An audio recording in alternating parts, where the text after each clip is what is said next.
So help me God. So we started off on a bad foot, Facebook. Are you sticking with me? Is this working? Is this working, Facebook? Good gracious. Okay, let's start again, shall we? I am not me. I am art. And I am here with you right now. It is the 22nd of December, 2019. We are here together. So let's make some art, shall we? Let's do it. Good gracious. Good gracious. Let's move you into the middle, Instagram. There we go. If I were live, if I were with you physically, I would show my appreciation for you physically. The hat's weird. There we go. As I am not, the best I can do is to raise a glass. I hope you all have a glass of something this morning. A coffee, a tea, a juice of some kind of morning beverage. And I raise a glass to you. To you, to me, to the humble manatee, described by some as a sea cow, but I think that is pejorative. Is this going to work with the... I might have to take the beard off, guys. Apologies. It's breaking the illusion. Yes, it's just me. Cheers to you. Second opinion psychic. Raising your water bottle. Absolutely fine. Hydration. Super duper important. Absolutely. So cheers to you, second opinion psychic. Cheers to you, Tiff B. Douglas. Cheers to you, Pop-Up Justice. I'm going to try and wave to you all with the fancy Instagram thing. There's a wave. There's a wave. There's a wave. Wonderful. Wonderful. I have my nog. This week I unleashed my nog. Hello, Tiff B. Douglas.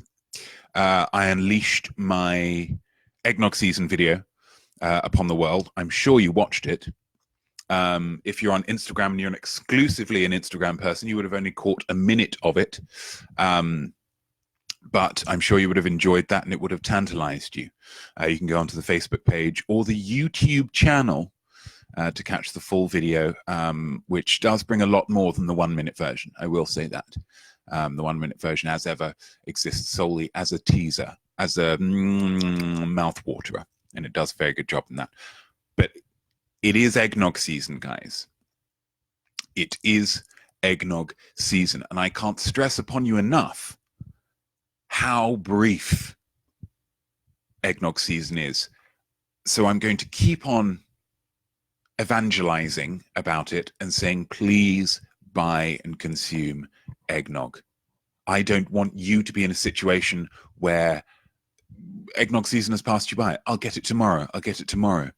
Eggnog season, much like the life cycle of a butterfly or a Black Friday deal on all new and used Kia Picantos, is all the more beautiful for its briefness. For its briefness. Yeah? So please, I'm going to keep on hammering on about this to the point that you might get a bit annoyed about it. And it's like, you know, Jehovah's Witness knocking on your door and trying to get you to... I, like Jehovah's Witnesses, am trying to save your soul. Via eggnog? Sure, but that can happen.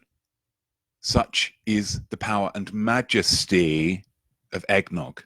So buy it and consume it, okay? Watch the video if you need more inspiration. It needs the views, Lord knows. Artist of the Week. Artist of the Week is an odd one. It's a kind of a historical one this week because I like to mix things up. It is the customer service department of American Airlines in the early 90s. Oh my gosh, what's not me talking about? Well, this is the Christmas episode, and it is an episode. I talk about these as if they are updates, but really they've taken on a life of their own, I feel. And I would consider them to be episodes. It's a show. It's a show. And this is the Christmas one, so it's going to be Christmas themed. There is an art to customer service. I have never been on the other side of it, but I know, as someone who is often serviced as a customer, how you are treated as a customer is hugely important. Now, I'm a really nice guy. I'm a really great guy. So I am very easy for a customer service operative to have a good experience with. However, the true test of the mettle of a customer service operative is when they are dealing with a bad customer, when they are dealing with an awkward customer. And if you are dealing with the worst family in America, then your customer service skills need to be right up there, okay? Right up there. Who am I referring to when I say the worst family in America? Of course, I'm referring to the McAllister family from Home Alone. They happily leave a child at home. They are beastly to Kevin. Now, Kevin's terrible to them as well the previous night. I'll grant you. He's very mean and very confrontational. But lest we forget, that little ginger one calls him a disease in front of everybody, and nobody pulls him up on it. Nobody pulls him up on it. The mother is very passive-aggressive in their interaction at the bottom of the stairs when Kevin says that he wishes he didn't have a family. And then they're off to the airport, where the parents are going to go in first class and the children are going to be forced to fend for themselves in coach. Now, some of them, sure, can get on with it on this 8.5 hour flight to Paris. However, I don't know how old Fuller is supposed to be, but he's a young dude, right? He's a young dude, and they're just saying, no, you stick it out back there, young buck. We're going to be up here with our free champagne. Disgraceful. They get to Paris, they realize what they've done. She gives the customer service lady heck, okay? She really tries to rile her, played by Hope Davis, the wonderful Hope Davis, does some terrific work in this film. The mother really leans on her quite extensively, and the chap in Scranton, Pennsylvania, leans on them both, tries to rile them up, is really being unreasonable, but they keep their cool. And I just think, wow. When I see that, I think, wow. I mean, this is an awful family. When they get to Paris and she forces that French woman off the phone. I understand that it's a desperate situation, but can you not look across the entire bank of phones? Why are you zeroing in on this one woman, just pulling on the lead? What an awful American person, not even attempting to speak a word of French, not even attempting it. Just saying, no, my problems are more important. You get off the phone. And yet these customer service operatives, absolutely top-notch. Absolutely top-notch. And how do I know that they were top-notch? I thought they were top-notch, sure.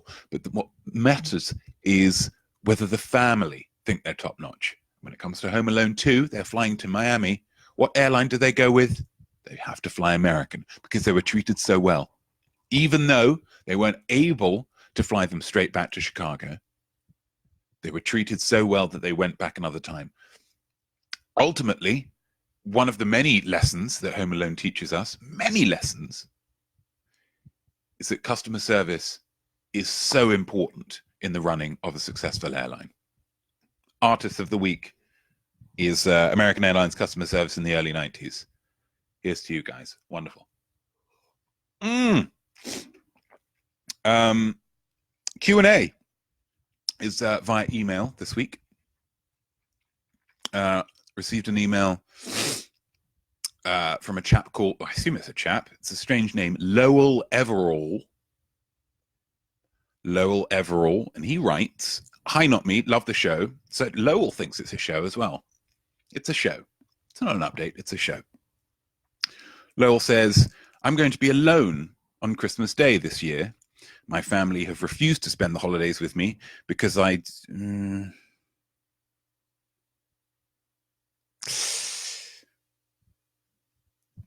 I'm on your side, Lowell, in terms of you are a fan, and my fans get my support.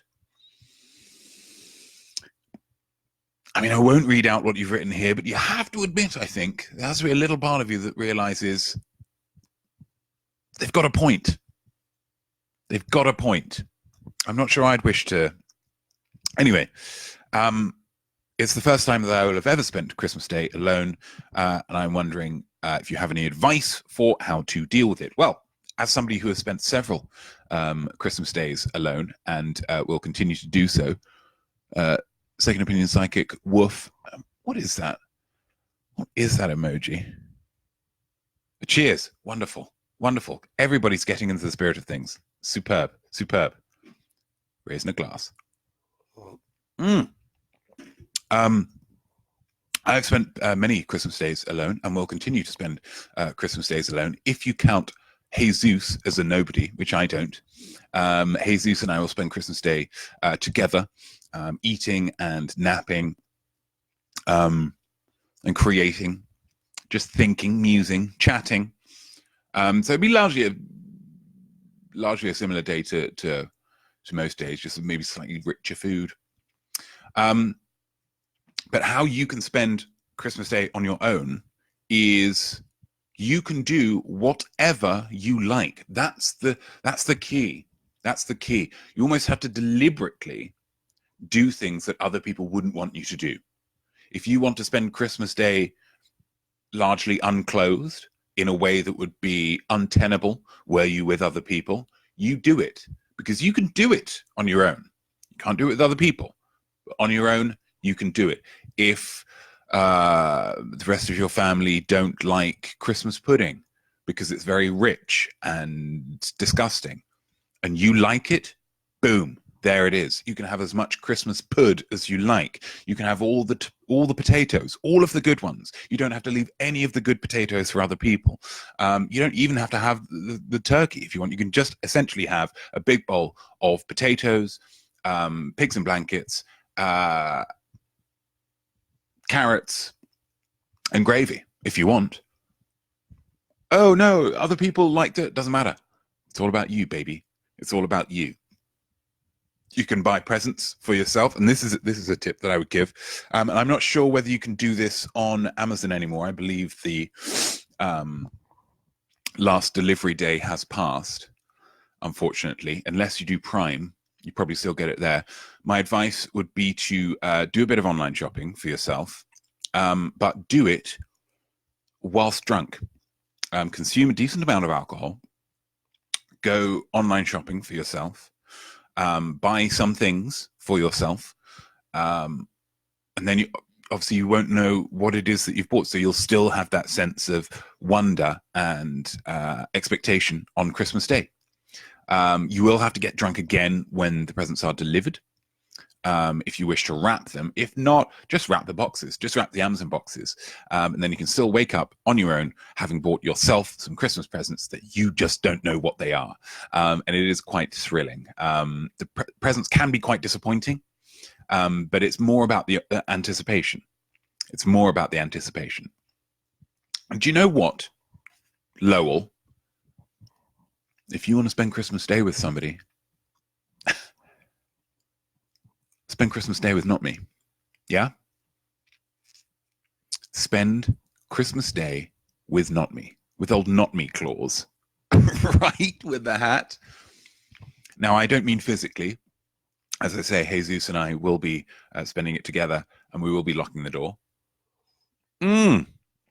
Delicious. But on YouTube, and I did the math this week, on YouTube, if you watch every single one of the videos that I have produced, that's almost 8 hours of top-notch entertainment. 8 hours, once you factor in food preparation time, food eating time, toilet time, and naps. That's a whole day. What am I going to do on Christmas? Watch everything that Notme has ever done. And I guarantee to you, you're going to have a heck of a Christmas day. No arguments with family members, no misery playing board games with really young children who really fail to grasp the rules. None of that. None of that. You'll have a heck of a Christmas. Merry Christmas to you, Lowell Everall. Let me know how it goes. Let me know how it goes. A little extra bonus I would like to go through. It's kind of further on from last week's update. I want to take you through my Quality Street box. So we're down to the final dozen or so. I'm not sure whether you'll really be able to see it in the thing. I mean, I've put a pretty heavy filter on the Instagram one at least. But there's some toffee pennies. There's a couple of fudges, noisette triangles. Still got a couple of purples. Noodling around. A few coconuts. One of those new blue brownie truffle things. And what's that? Only one bad one. Only one orange cream. Because I accepted, metaphorically, that hard times are part of life. And I didn't try to run from them. You see? I ate most of the orange creams, and I ate all of the strawberry creams, which are even worse than the orange creams. And what that has left me with is a final dozen Quality Streets that are largely fantastic, okay? I haven't been left with a sea of strawberry creams because I just nutted up and went for them as I went along.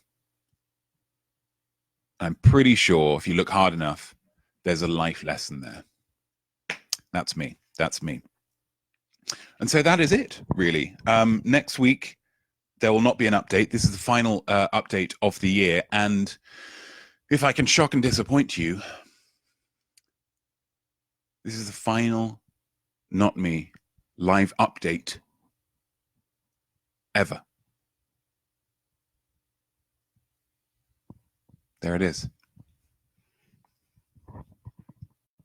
Sad? You betcha. Facebook Live is the worst. And I refuse to be a part of Zuckerberg's games. The games I will be a part of are the games of whoever it is runs Google or Amazon, Jeff Bezos. Those are games that I can potentially get on board with. In the new year, I shall return on Sundays, same time, different channel, either on YouTube or Twitch. I haven't worked that out yet. It might be both. Who knows? I will be coming at you live, not with an update, but with a show. It's a show that you will watch most weeks, and it will provide everything that you know and love about the updates and a whole lot more. But for now, I say thank you for watching the live updates, those of you who have.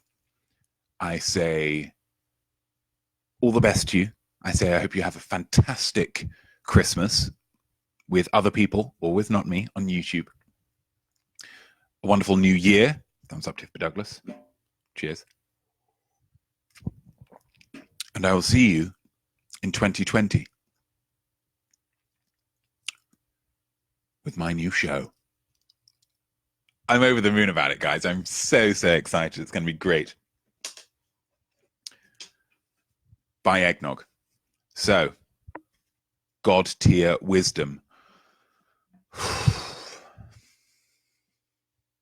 Thank you, Second Opinion Psychic. I have strived to apply. Oh, where's Jesus? Jesus is sleeping.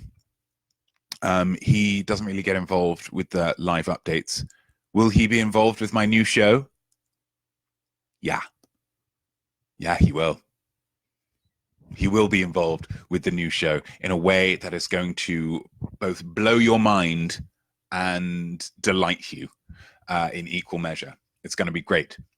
So thank you so much again for watching this live update.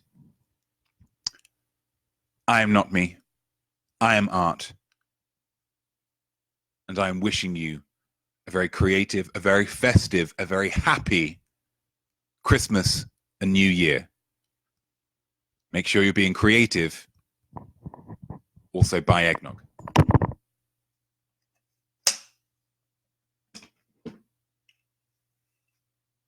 Oh, hot on the head.